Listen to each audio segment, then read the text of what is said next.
So here are some tips for improving your press up technique. So if you were sat upright torso and you put your arms out in front of you, when you draw your arms backwards, you want to make sure that the shoulders don't lift up, that they stay in exactly the same place, so almost retracted down. Your hands are then level with your chest, they're not level with the shoulder. This is going to bring you into a much more powerful and efficient position. Also check out the position of the arms. When the arms go back, we don't take the elbows out wide because this brings the shoulders into an uncompromised position, which is then uncomfortable and forces your shoulders to work more than they should and doesn't actually engage your big chest muscles, which are the main prime mover in this exercise.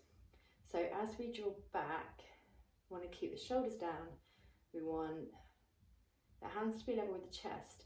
So depending on how wide you have your hands, that will depend on the angle of your elbow and where it needs to go. So if you have a more narrow position here, you're going to have to keep the arms a little bit closer to the sides of the rib cage when the hands come, well, when you lower your chest down to the floor. If you have your hands a little bit wider, you draw the elbows out more at a 45-degree angle. But the most important thing is to remember that this bit here, well, we don't want to open out here, which is what you'll be doing here. So we retract the shoulder blades back as we go down. So what this looks like, so here, shift your weight forwards a little bit.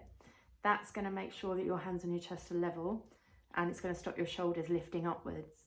Then pull the elbows out wide. So what this does is it opens out the whole of your chest area and it enables you to go down. Without that spreading wide, you get restricted on where you can go.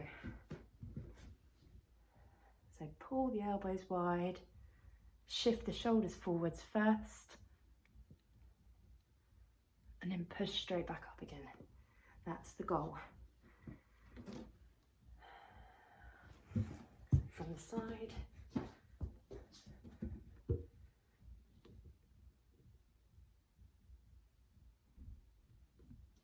Important things to remember, sometimes when people are doing press ups, when they go down, they start to lift off the thumbs and the index finger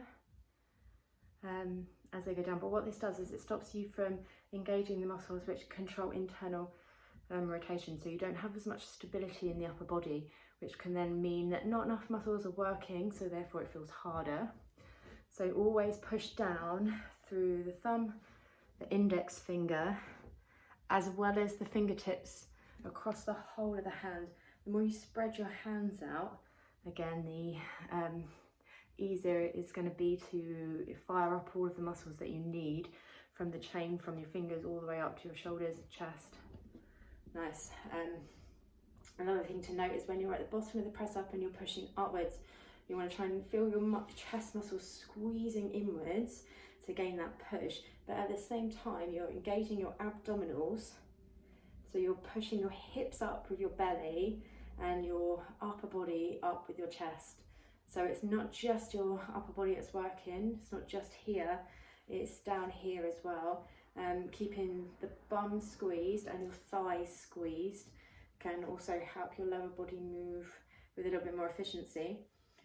Also, if you are working towards your first press up on your toes, or trying to build strength from multiple press ups on your toes, by having your hands on a raised surface, that can gradually build the strength up. It makes it a little bit easier to get into that position. And then when you do, try and aim to touch your chest to the surface before you push back up again, so you build strength at the full range. So ideally you want to be doing this rather than doing press ups on the knees if we're working on strength. If we're doing a cardio workout, with lots of press ups in, then on the knees is a great option for that. But to build strength, we want to be in the plank position on the toes the whole time.